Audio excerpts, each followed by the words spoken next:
नमस्ते भारत, स्वागत है आपका द एके टॉक के हिंदी पॉडकास्ट शो में। दोस्तों, आप देख रहे हो मुंबई हो या महाराष्ट्र हो या इंडिया में, कंस्ट्रक्शन लाइन बहुत तेजी से बढ़ रही है और पुराने जो टावर्स है, पुराने जो बिल्डिंग्स है, उसकी रिपेयरिंग हो या रीडेवलपमेंट है, वो भी काफी बड़े लेवल पे चल रही है। आज हमारे साथ काफी स्पेशल गेस्ट है और वो गेस्ट आज मतलब उनकी डॉटर आज हमारे साथ रहने वाली है। Care taker exterior and interior private limited company के जो फाउंडर ओनर जो है मुस्तफा गोम, उनकी डॉटर आज हमारे साथ है। The AK talks.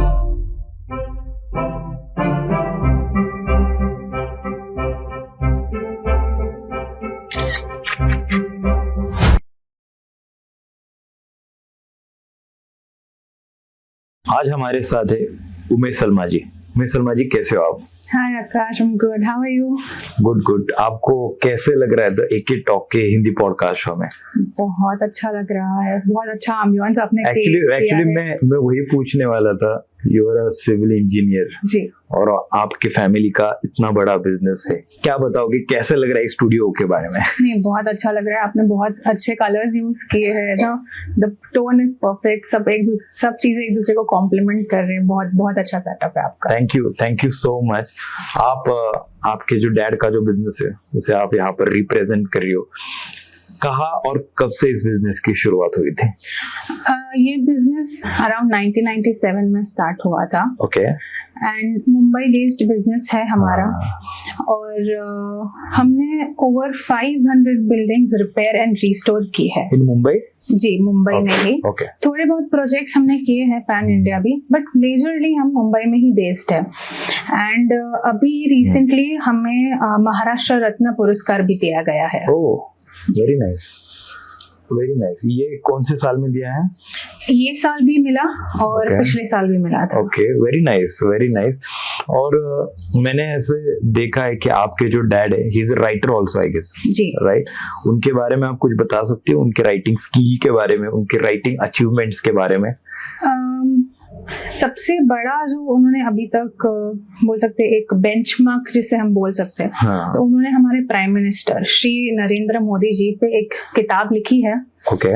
और वो किताब हमारे जो गवर्नर है श्री रमेश बायस जी और सीएम गुजरात के जो सीएम है श्री भूपेंद्र पाटिल जी, उनके हाथों वो बुक इनोग्रेट हुई है। और ये बुक सबको अमेज़न पे भी अवेलेबल होगी।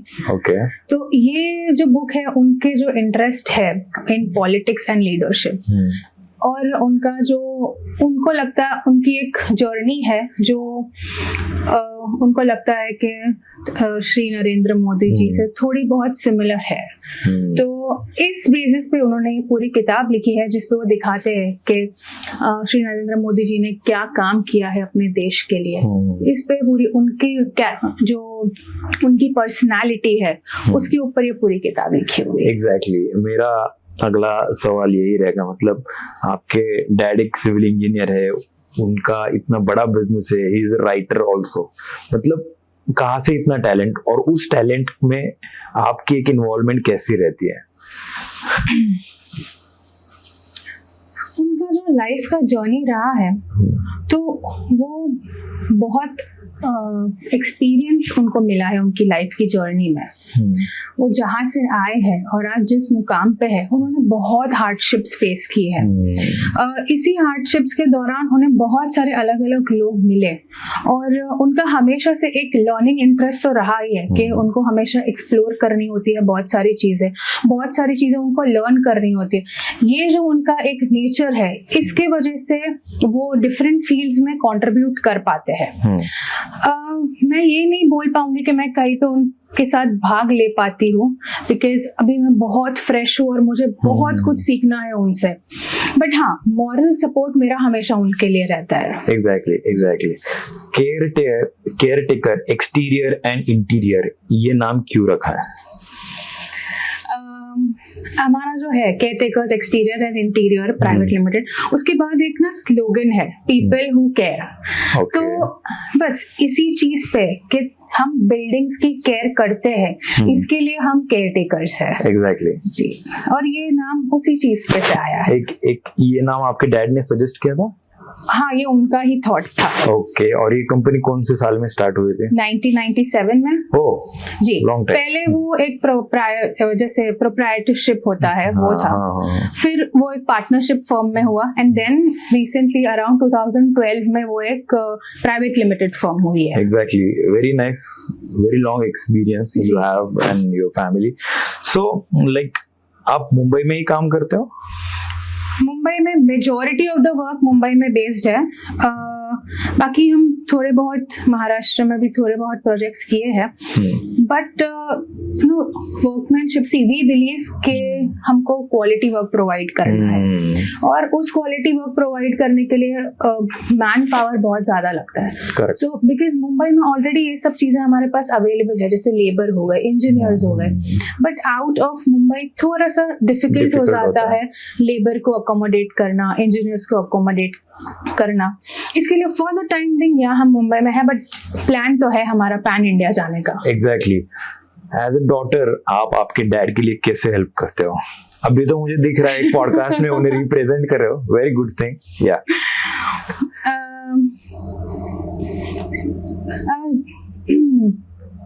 मैं उनको कैसे हेल्प करती हूँ, ये तो अभी वो इतना बड़ा शिप है कि मेरा कुछ इतना ज्यादा रोल है नहीं, बट वैसा आप बोल सकते हो कि वो चाहते हैं कि नेक्स्ट जो भी है मेरे में आए, और मेरा एक भाई है जो भी सिविल फील्ड ही कर रहा है, तो हम दोनों मिलके इस चीज को संभाले। एक शिप क्रिएट किया है उन्होंने, और ये वो चाहते हैं कि हम उसको आगे लेके जाए।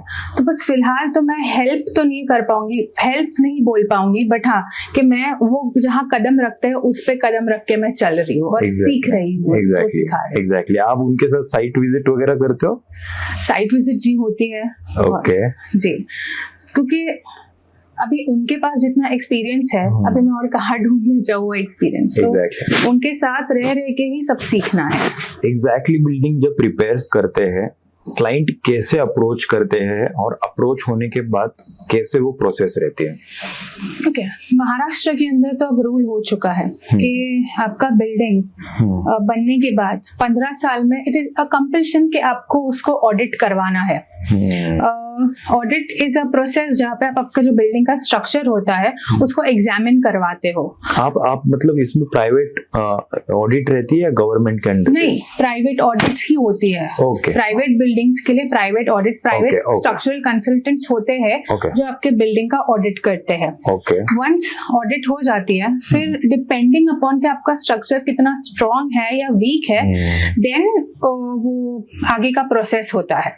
अभी आगे के प्रोसेस में क्या होता है कि जैसे एक ऑडिट रिपोर्ट करके आ गया, फिर उस जो भी क्वांटिटीज निकलती है कि कितना डैमेज है बिल्डिंग को, कितना जरूरत है रिपेयर के लिए, वंस वो हो जाता है, फिर उसके बाद POQs बनते हैं, एस्टिमेशन बनता है, और वो एस्टिमेशन जी कोटेशन होता है, वो डिफरेंट उसका एडवर्टाइजमेंट होता है, बाहर निकलता है, न्यूज़पेपर्स में हो गया या फिर ऑनलाइन वेबसाइट्स पे हो गया, उनके सब एडवर्टाइजमेंट्स होते हैं। एडवर्टाइजमेंट होने के बाद आप जो BOQs होते हैं वो आप कलेक्ट कर सकते हो, इधर इन द कंसल्टेंट्स ऑफिस या फिर सोसाइटी ऑफिस में। उसके अंदर 2 एलिमेंट्स होते हैं, एक टेक्निकल बिड होता है और एक फाइनेंशियल बिड होता है जनरली। तो टेक्निकल बिड इज आपका जो एक्सपीरियंस है वो आप सामने वाले, बेसिकली आप अपना पोर्टफोलियो जो होता है वो आप आपके जो सोसाइटी है या फिर कंसल्टेंट है उनको बेचते हो टेक्निकल बिड के अंदर। और फाइनेंशियल बिड के अंदर आपका जो BOQ अपने आपके रेट्स हो गया, ये हो गया, वो हो गया, वो आप सब भर के बेचते हो। देन उसके बाद जो सोसाइटी हैज अ मीटिंग, उनको जो टेक्निकल बिड के ऊपर जो जो कॉन्ट्रैक्टर्स अच्छे लगते हैं वो फिर नेक्स्ट स्टेप के अंदर जाते हैं, नेक्स्ट स्टेज में जाते हैं, फिर पर्सनल मीटिंग्स होती है, और ऐसे कर करके ये सब ऐसे मीटिंग्स करके जो भी फाइनल उनको लगता है जो टेक्निकली भी बहुत साउंड हो और फाइनेंशियली भी बेनिफिशियल हो to the society, then that contractor is selected. Exactly.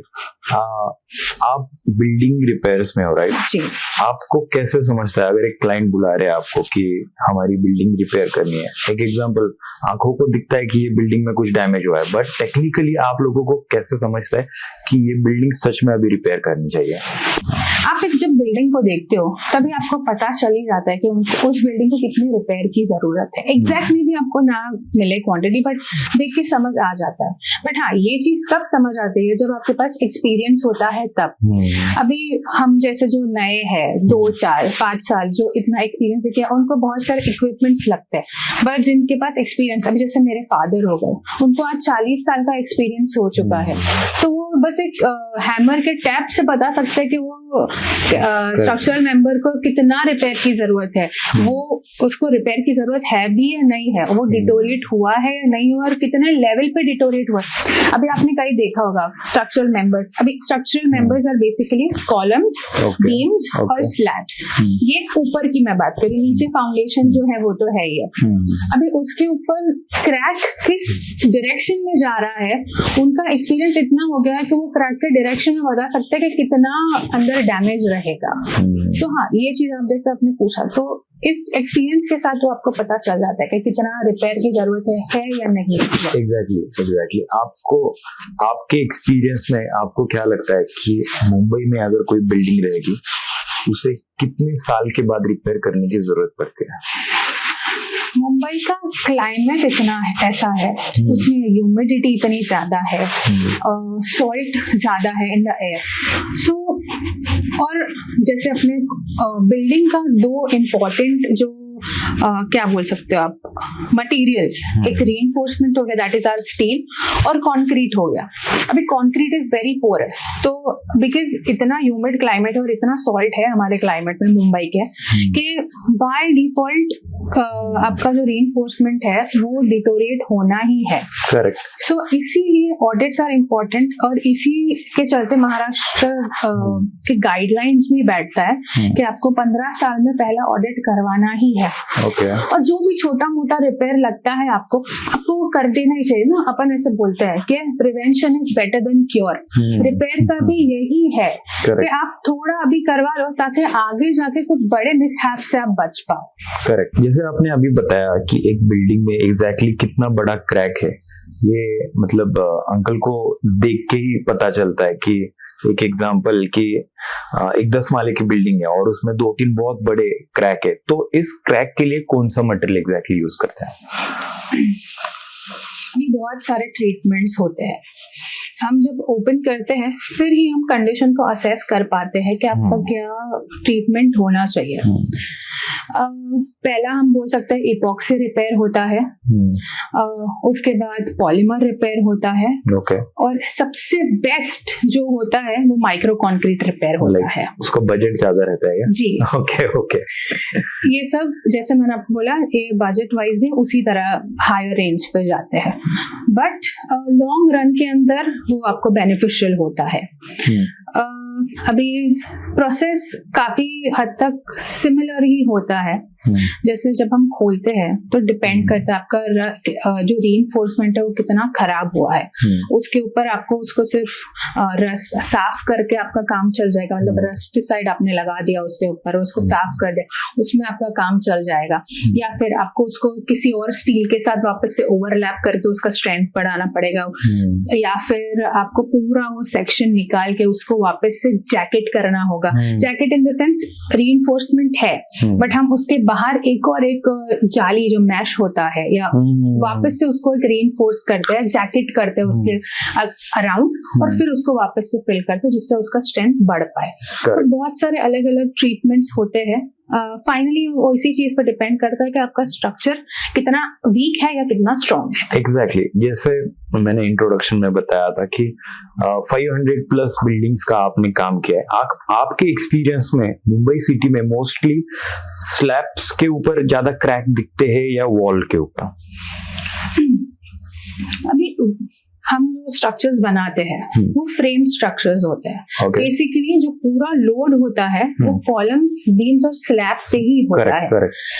Walls जो हम यूज करते हैं those are only use for partition and external facade के लिए होता है। तो क्रैक्स बाय डिफॉल्ट वॉल्स पे आना ही है, बिकॉज वो सब एक जो भी मेंबर्स है वो इंटरकनेक्टेड है एक दूसरे से। अगर वो लोड स्लैब पे बढ़ रहा है तो आपके वॉल्स पे आपको क्रैक दिखेगा ही दिखेगा, वैसा है। और या फिर आपके कॉलम्स पे कुछ है तो उसका इफेक्ट आपको आपके वॉल पे दिखेगा ही। करेक्ट जी, तो किसी भी मेंबर पे क्रैक हो तो फाइनली वो डैमेज वॉल पे आता ही है। एग्जैक्टली। अभी जैसे मैं देख रहा हूँ कि recently ACC cement block mostly लोग बिल्डर्स यूज करते हैं, और पहले के जमाने में ब्रिक्स यूज करते थे, मतलब जो मिट्टी के हम बोल सकते हैं, राइट। सो आपके एक्सपीरियंस में आप क्या सजेस्ट करोगे? एसीसी ब्लॉक्स ऑलवेज, देखो अगर हम किसी चीज में एडवांस कर रहे हैं तो हम क्यों करते हैं? अगर किसी चीज को हम रिप्लेस कर रहे हैं तो हम वो किस लिए करते हैं? क्योंकि हमको पता है कि पिछली जो चीज यूज हो रही थी, जो कन्वेंशनली यूज हो रही थी, उसके अंदर कुछ डिफॉल्ट्स है। या तो वो मॉनिटरीली हमको ज्यादा हो रहा है या फिर वो हैंडलिंग में हमको डिफिकल्ट हो रहा है, तभी जाके उस चीज का एक दूसरा ऑल्टरनेटिव निकल के आता है। वैसे ही ब्रिक्स का भी यही है। मेसनरी के लिए पहले हम ब्रिक्स यूज करते थे जो बहुत फ्रेजाइल थे, आपने निकाला टूट गया, वैसा बहुत सारी चीजें होती थी और वेस्टेज बहुत ज्यादा होता था। जहां वेस्टेज ज्यादा होगा आपका मॉनिटरी इशू आना ही है। एसीसी ब्लॉक्स में कंपैरेटिवली वेस्टेज बहुत कम है। एसीसी का फुल फॉर्म होता है ऑटोक्लेव्ड सीमेंट ब्लॉक्स। तो बेसिकली ये सीमेंट के बने हुए होते हैं। अभी उसका भी बेटर वर्जन बहुत सारे आ गए हैं, जैसे जो सीमेंट ब्लॉक्स है उसके भी लाइटर वर्जन्स निकाल दिए, सो दैट बिल्डिंग पे जो लोड होता है वो कम हो जाए। और एसीसी ब्लॉक्स यूज करने पे आपका जो प्लास्टरिंग का प्रोसेस होता है वो भी काफी इजी और स्मूथ हो जाता है, because they are a little less porous as compare to the conventional bricks. जो एसीसी ब्लॉक्स के ऊपर जो प्लास्टर के लिए मटेरियल यूज करते हैं दैट इज डिफरेंट, राइट? मतलब उसका जो सीमेंट रहता है वो अलग रहता है ना? नहीं, डिपेंड करता है। कई मैंने देखा है नए कंस्ट्रक्शन में एट टाइम्स, बिकॉज वो इतना स्मूथ फिनिश देता है, वो ऑल टुगेदर प्लास्टर हटा ही देते हैं, वो डायरेक्टली जिप्सम कर देते हैं ताकि काम जल्दी हो जाए। But that is not the correct way. Still आपने जो एसीसी ब्लॉक्स यूज किया है वो है सीमेंट है, उसको लगेगा ही आपको लेयर के वो डायरेक्ट कॉन्टैक्ट में ना आ सके एनवायरमेंट के, जिससे उसका भी डिटोरिएशन कम हो जाए। एंड जैसा आपने कंस्ट्रक्शन में बोला, बट आजकल हम हमारे रिपेयर्स में भी अगर कहीं भी हमको करना है तो we try to use ACC blocks. Exactly. Recently अभी कितने प्रोजेक्ट ऑनगोइंग चल रहे हैं आपके? अभी कुछ अराउंड 10-12 प्रोजेक्ट्स है हाथ में। ओके। हाँ, हमारी कंपनी का जो यूएसपी है ना, वो ये बात है कि हमारे साथ जो इंजीनियर्स जुड़े हैं वो लास्ट पिछले 20-22 साल से वही इंजीनियर्स हैं। मतलब हमारे इंजीनियर्स का भी एक्सपीरियंस उतना ही है जितनी हमारी कंपनी का एक्सपीरियंस है। तो इसकी वजह से हमारा जो काम करना है, जो क्वालिटी ऑफ वर्क है वो इम्प्रूव हो जाता है, बिकॉज हमारे पास फ्रेशर्स नहीं आते जिनको खुद सीखना होता है। ये ऑलरेडी 25 साल से यही काम कर रहे हैं, उन्होंने बहुत सारी चीजें देखी है, बहुत उन्होंने कन्वेंशनल मेथड्स भी किए हैं, जो नए मेथड्स आए हैं वो भी वो सीखते हैं और करते हैं। सो या that is the USP of our company के। हमारे जो इंजीनियर्स है वो 25-25 साल पुराने इंजीनियर्स हैं। थोड़ा सा सीरियस क्वेश्चन, जो लेबर्स आफ्टर उनका वड़ा पाव लेते हैं और आफ्टर उनका पेमेंट लेके भाग जाते हैं, आप उनके साथ कैसे डील करते हो? ओके, टच वुड, हमारे जो लेबर्स हैं वो भी हमारे साथ पिछले 10 साल से काम कर रहे हैं, तो ये वाला जो इशू है हमारे पास बहुत कम होता है कि कोई हाफ डे लेके भाग गया या वो। हमने वो एक रिलेशनशिप ही ऐसा बिल्ड करके रखा है कि अगर कोई लेबर जा भी रहा है गाँव, वो फिर आके बोलेगा साहब प्लीज आप काम पे रख लीजिए। जी, तो उतना अंडरस्टैंडिंग बिल्ड हुआ है, क्योंकि रिपेयर फील्ड के अंदर जितना इम्पोर्टेंट एक इंजीनियर और एक सुपरवाइजर होता है उतना ही इम्पोर्टेंट एक लेबर होता है। न्यू कंस्ट्रक्शन के अंदर आप देखेंगे लेबर्स इंपॉर्टेंट है, स्किल्ड लेबर बहुत इंपॉर्टेंट है, वो चीज का तो डिनायल है ही नहीं, बट स्टिल वहां पे इतना सारा वैसा काम होता है कि कोई एक नया आदमी भी आके करना रहेगा ना तो वो कर पाएगा। बट रिपेयर के अंदर वैसा नहीं होता है। रिपेयर के अंदर बजट बहुत टाइट होता है, टाइम बहुत कम होता है प्रोजेक्ट कंप्लीट करने के लिए। तो जो स्किल्ड लेबर्स होते हैं वो उनका होना बहुत जरूरी है, बिकॉज उनको मालूम है कि प्लास्टर कितना करना है, कितना मटेरियल मिक्स करना है। चलो आज के जमाने में तो हम डायरेक्टली जो रेडीमेड प्लास्टर आते हैं वही यूज करते हैं, क्योंकि इससे क्वालिटी ऑफ वर्क ज्यादा अच्छा होता है, टाइम सेव हो जाता है एंड वो बेटर है as compare to conventional, because उसमें मिस्टेक्स कम होते हैं, बिकॉज ऑलरेडी रेडी आया हुआ है। बट हाँ, ये सब चीजें हैं जिसकी वजह से इट इज इम्पोर्टेंट कि लेबर आपके बराबर हो, और हमने वैसा रिलेशनशिप बिल्ड करके रखा है कि वो लेबर जैसे जाता भी है तो वापस यहीं पे आता है। Exactly, it is all about 40 years experience. बहुत बड़ी टीम रहेगी।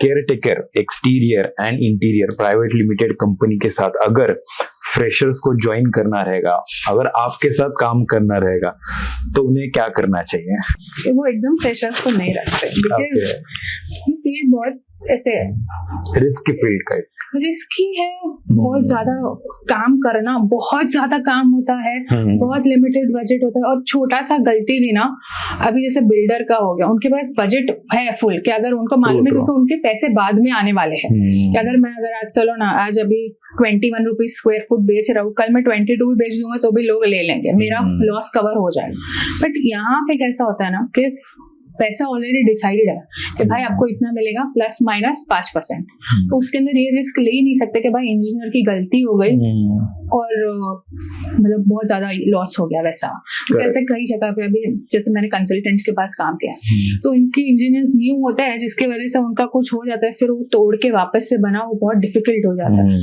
इसके लिए जनरली हम तो फ्रेशर्स ये करते ही नहीं, बट चलिए हम कुछ के कैपेबिलिटी होना चाहिए। एग्जैक्टली। मैं थोड़ा सा आपके फैमिली पॉइंट पर आता हूँ।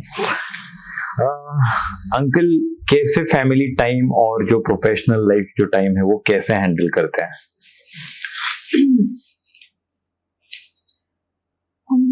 आपने सुना होगा कि time and tide waits for a man, and according to my father the key to successful creation of balance is time management. अगर किसी इंसान को टाइम मैनेज करना आ गया तो वो ये दुनिया को रूल कर सकता है। एंड उनका जो लाइफ जर्नी रहा है, लाइफ एक्सपीरियंस रहा है, उन्होंने उस चीज में उनको ना टाइम मैनेजमेंट बहुत एफिशिएंटली सिखाया है। तो ये जो उनका एक स्किल सेट है टाइम मैनेजमेंट का, इसी की वजह से वो एक प्रॉपर बैलेंस क्रिएट कर पाते हैं between personal and professional life. अभी वो फॉर एग्जांपल अभी उनको किसी कंपनी के थ्रू कुछ बाहर जाना है तो ही मेक श्योर कि वो मम्मा को भी साथ में लेके जाए, ताकि प्रोफेशनल काम तो हो ही रहा है, साथ में पर्सनली उन्होंने अपने वाइफ के साथ भी टाइम स्पेंड कर। तो हाँ, बस इसी तरीके से वो एक बैलेंस बना के चल रहे अभी तक। एग्जैक्टली। एक अच्छे व्यक्ति के एक यही गुण धर्म रहते हैं कि जैसे कि आप दोनों को, आप तीनों को इतने अच्छे लेवल पे पढ़ाया है उन्होंने, और आंटी का भी ख्याल रखते हैं, और उसके अलावा ही इज अ राइटर ऑल्सो, और हमारे देश के प्राइम मिनिस्टर है, उनके ऊपर उन्होंने एक बुक भी राइट किया है।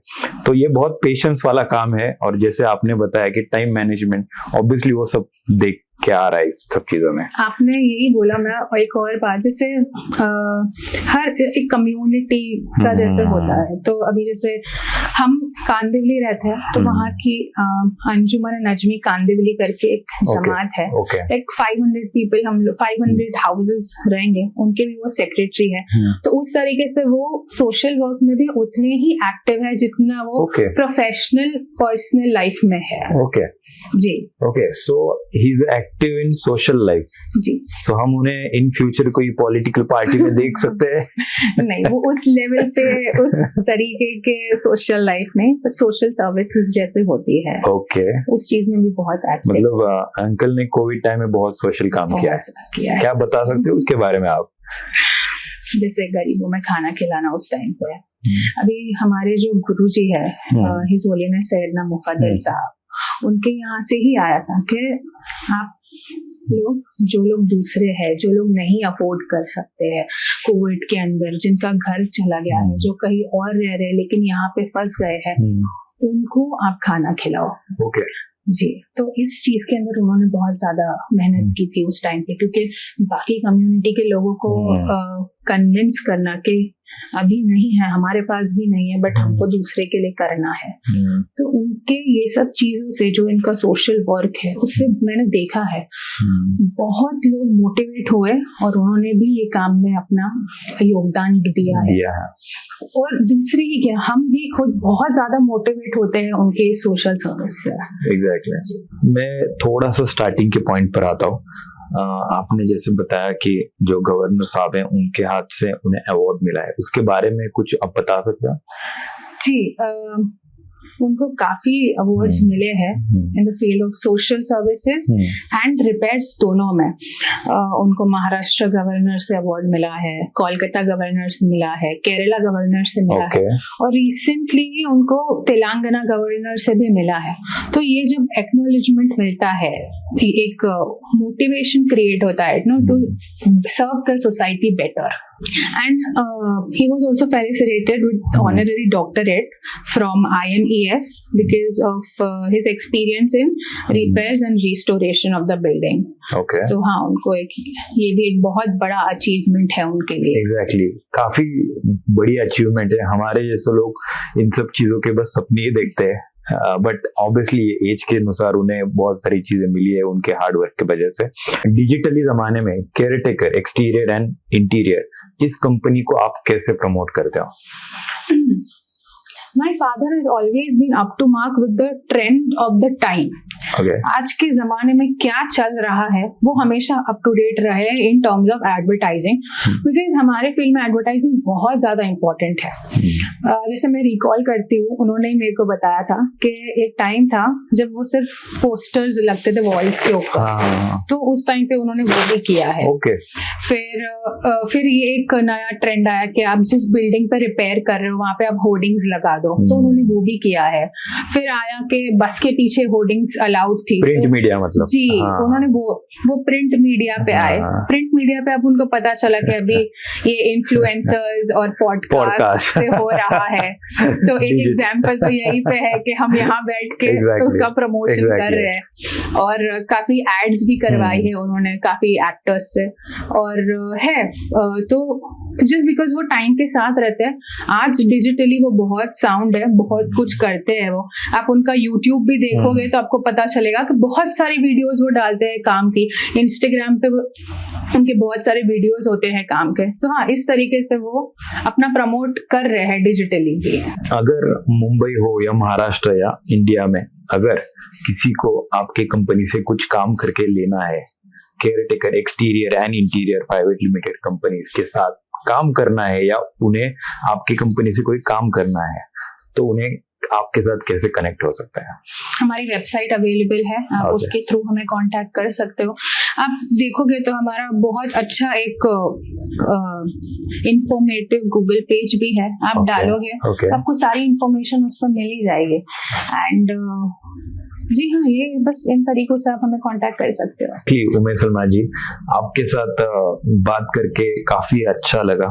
आई होप मैं मुस्तफा सर के साथ जल्दी एक पॉडकास्ट करूं, और I am very excited to meet him in Bombay.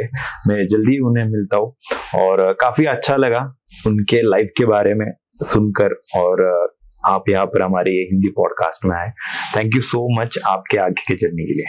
Thank you for calling me, thank you for having me here.